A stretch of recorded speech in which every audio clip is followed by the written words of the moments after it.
स्वागत आप सभी का ब्रेकिंग न्यूज चैनल में एक बार फिर से। तो आइए जानते हैं देश दुनिया की तमाम बड़ी खबरों को। पर उससे पहले आपसे निवेदन है कि आप इस वीडियो को लाइक कर दें, शेयर कर दें ताकि हमारा हौसला बढ़ता रहे। देश में कोरोना के 25,135 मरीज, अब तक 800 लोगों की गई जान। जी आपको बता दें कि स्वास्थ्य मंत्रालय की ताजा जानकारी के मुताबिक देश में कोरोना मरीजों की संख्या बढ़कर 25,135 हो गई। इनमें 18,544 एक्टिव केस हैं। कोरोना से अब तक देश में 800 लोगों की जान गई। हालांकि राहत वाली बात यह है कि 5800 लोग संक्रमण मुक्त हो चुके। भारत में सबसे ज्यादा कोरोना संक्रमित मरीजों की संख्या महाराष्ट्र में है, जहां 6,820 मामलों की पुष्टि हो चुकी, जिसमें अब तक 302 लोगों की मौत हो चुकी। दूसरे नंबर पर गुजरात है, जहां 2,821 संक्रमित हैं और अब तक 127 लोगों की मौत हो चुकी। तो वहीं दिल्ली संक्रमण के मामले में तीसरे नंबर पर है, जहां 2,518 मामले सामने आए हैं और 54 लोगों को अपनी जान गंवानी पड़ी। राजस्थान में 2,068 संक्रमित हैं, जिसमें से 33 की मौत हो चुकी। वहीं तमिलनाडु में 1,829 मामलों की पुष्टि हुई, जिसमें 23 की मौत हो चुकी, जबकि 970 ठीक हो चुके। उत्तर प्रदेश में 1,778 मामलों की पुष्टि हुई। दुनिया भर में कोरोना वायरस की वजह से कुल 2 लाख लोगों की जान जा चुकी, जबकि वायरस से संक्रमित लोगों की संख्या 28,50,000 हो गई। इनमें एक्टिव केस 18,40,000 हैं और खुशी की बात यह है कि अब तक 8 लाख लोग ठीक हो चुके। अमेरिका में वायरस की वजह से अब तक 9,30,000 लोग संक्रमित हो चुके, जबकि 53,000 लोगों को अपनी जान गंवानी पड़ी। फ्रांस में भी कोरोना वायरस की वजह से मरने वालों की संख्या 22,299 को पार कर गई। अमेरिका, इटली और स्पेन के बाद फ्रांस चौथा देश है, जहां कोरोना संक्रमण की वजह से 22,299 से ज्यादा लोगों की जान जा चुकी। इटली में कोरोना वायरस की वजह से 26,000 लोगों की मौत हुई। इटली में 2 लाख से ज्यादा लोग संक्रमित हैं। स्पेन में 23,000 लोगों की अब तक जान जा चुकी। बता दें कि स्पेन में कोरोना वायरस से संक्रमित लोगों की संख्या 2,25,000 के पार पहुंच गई, जो अमेरिका के बाद दुनिया में दूसरे नंबर पर आता है। अगर आप इस देश के सच्चे नागरिक हैं तो इस प्यारे से देश के लिए वीडियो को एक लाइक जरूर करें। दिल्ली के अस्पताल में भयावह स्थिति, 11 डॉक्टर समेत 31 कर्मचारी कोरोना वायरस पॉजिटिव। जी आपको बता दें कि दिल्ली के एक सरकारी अस्पताल में 11 चिकित्सकों सहित 31 कर्मियों में अभी तक कोरोना वायरस की पुष्टि हुई। यह जानकारी एक अधिकारी ने दी। अस्पताल के एक वरिष्ठ अधिकारी ने बताया कि कुछ चिकित्सकों और अन्य कर्मचारियों को एलएनजेपी अस्पताल, राजीव गांधी सुपर स्पेशलिटी अस्पताल और कुछ निजी अस्पतालों में भर्ती कराया गया है, जबकि शेष को पृथकवास में भेजा गया। उन्होंने कहा, बृहस्पतिवार तक शाम चिकित्सक और 7 अन्य कर्मियों में कोविड-19 के संक्रमण की पुष्टि हुई थी और अब यह संख्या 31 हो गई है। कपिल सिब्बल ने पीएम मोदी से किया आग्रह, कहा सीएए एनआरसी छोड़ो, कल की बातें, कल की बात पुरानी, अब नया दौर है कोविड-19। जी आपको बता दें कि देश में कोरोना वायरस का संक्रमण लगातार बढ़ता जा रहा है और इस बीच कांग्रेस के वरिष्ठ नेता कपिल सिब्बल ने कहा कि पुरानी बातें छोड़कर विपक्ष और सत्ता पक्ष को देश को आगे बढ़ाने पर गौर करना चाहिए। इसके साथ ही कपिल सिब्बल ने केंद्र सरकार पर हमला भी बोला और अब तक कोई राष्ट्रीय योजना तैयार नहीं करने का आरोप लगाया। कांग्रेस नेता कपिल सिब्बल ने कहा, मैं प्रधानमंत्री जी से आग्रह करूंगा कि जो कल की बातें हैं, सीएए और एनआरसी की बातें छोड़ो, कल की बातें छोड़ो, कल की बात पुरानी, अब नया दौर है कोविड-19 शुरू हो चुका है। उन बातों पर गौर करें जहां विपक्ष, सत्ता पक्ष और सब मिलकर देश को आगे बढ़ाएं।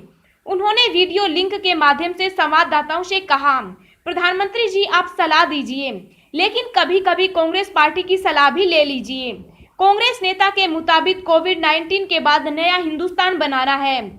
हम सब मिलजुल कर देश को आगे बढ़ाएं। उन मुद्दों पर ध्यान दें जो देश को आगे बढ़ाने वाले हैं। इनमें शिक्षा और स्वास्थ्य महत्वपूर्ण मुद्दे हैं। प्रधानमंत्री बताएं कि इन पर उनकी योजना क्या है। उन्होंने कहा, प्रधानमंत्री आत्मनिर्भर होने की बात करते हैं। अगर भारत को आत्मनिर्भर होना है, यह कैसे होगा? हम तो बाहर की कंपनियों पर निर्भर हैं। ज्यादातर कंपनियां तो बाहर है। सिब्बल ने कहा, कच्चे तेल का दाम $20 हो गया और पेट्रोल एवं डीजल की कीमत वही बनी हुई है।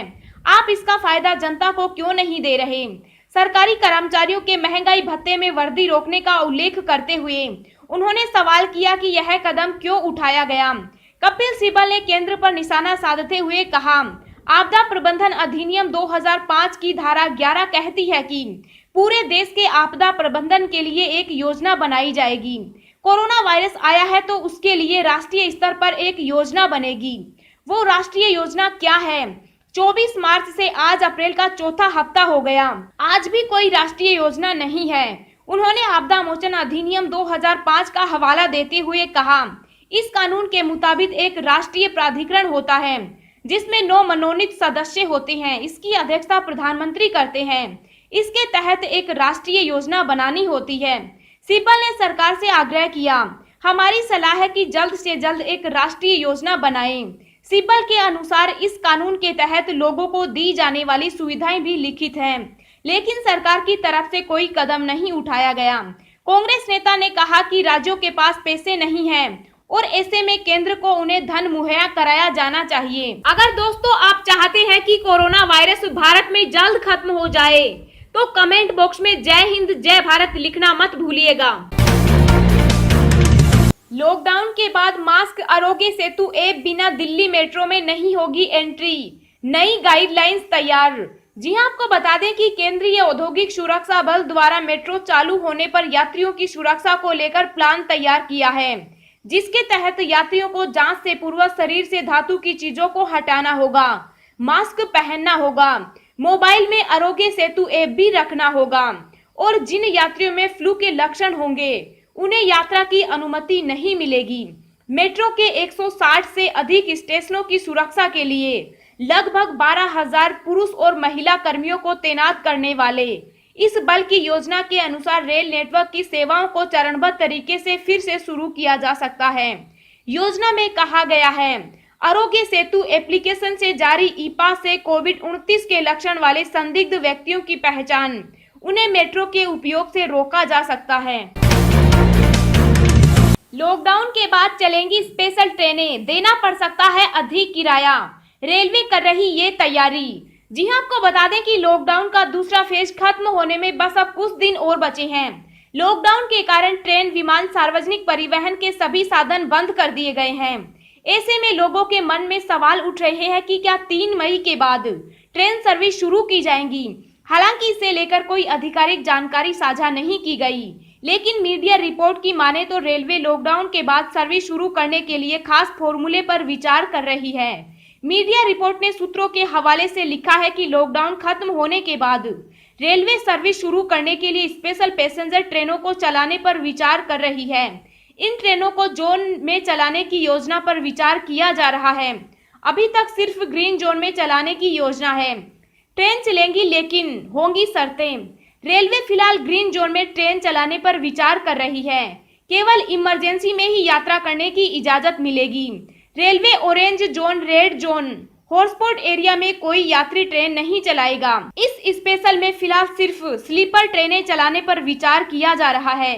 ट्रेन में कोई एसी और जनरल ट्रेन नहीं होंगी। ट्रेन के कोच में सिर्फ अपर और लोअर बर्थ होगा। मिडिल बर्थ को हटा दिया जाएगा। यात्रियों की संख्या को सीमित रखा जाएगा। चुकाना पड़ सकता है अधिक किराया। वहीं इन स्पेशल ट्रेनों का किराया भी अधिक रखा जाएगा ताकि लोग सिर्फ इमरजेंसी में ही सफर करें। सीनियर सिटीजन, दिव्यांगों और छात्रों आदि को यात्री किराए में कोई छूट नहीं मिलेगी। इन स्पेशल ट्रेनों में सिर्फ वही लोग सफर कर सकेंगे जिनका टिकट कंफर्म होगा। इन ट्रेनों में सोशल डिस्टेंसिंग का पूरा ख्याल रखा जाएगा। अलर्ट, एटीएम से फैल रहा कोरोना वायरस, अब पैसे निकालते वक्त करे ये काम। जी हां, आपको बता दें कि कोरोना वायरस महामारी को लेकर एक बड़ा मामला सामने आया है। गुजरात के वडोदरा में 3 जवान कोरोना संक्रमित हो गए। जवानों का कोरोना टेस्ट पॉजिटिव पाया गया। शुरुआती जांच के मुताबिक एक एटीएम को इन जवानों ने यूज किया था। एक ही दिन में तीनों जवानों ने यहां से ही पैसे निकाले थे। ऐसी आशंका है कि तीनों जवान एटीएम की वजह से ही संक्रमित हुए हैं। जवानों के संपर्क में आए 28 करीबी लोगों को टेस्ट रिपोर्ट सामने आने के बाद क्वारंटीन कर दिया गया है। इसे देखते हुए इंडियन बैंक एसोसिएशन ने हाल ही में गाइडलाइंस जारी की है, जिनकी मदद से बैंक कर्मचारियों और खाता धारक इस तेजी से संक्रमित होने वाली बीमारी से सुरक्षित रह सकते हैं। एटीएम को लेकर सेफ्टी टिप्स। बैंक के एटीएम के कमरे में कोई व्यक्ति पहले से मौजूद है और वह पहले से उसका इस्तेमाल कर रहा है, तो एटीएम में न जाएं। एटीएम में जाने से पहले सैनिटाइजर का इस्तेमाल करें। इसका हमेशा इस्तेमाल करते रहना जरूरी है। एटीएम रूम में अलग अलग जगहों को छूने से बचें। अगर आप फ्लू से जूझ रहे हैं तो एटीएम का इस्तेमाल करने से बचें। एटीएम की लाइन में खड़े रहने के दौरान अचानक छींक आती है तो अपने मुंह को बाजू या टिश्यू से ढकें। इस्तेमाल किए गए टिश्यू या मास्क को एटीएम के कमरे में न फेंकें। अगर आपने किसी भी सतह को छुआ है तो तुरंत सैनिटाइजर से हाथों को साफ करें।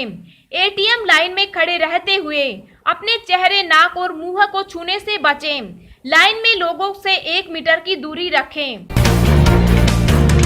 ऐसा करने पर अब चीन ने भारत को दी धमकी। जी हां, आपको बता दें कि कोरोना वायरस के संक्रमण के कारण पूरी दुनिया ही प्रभावित हो रही है।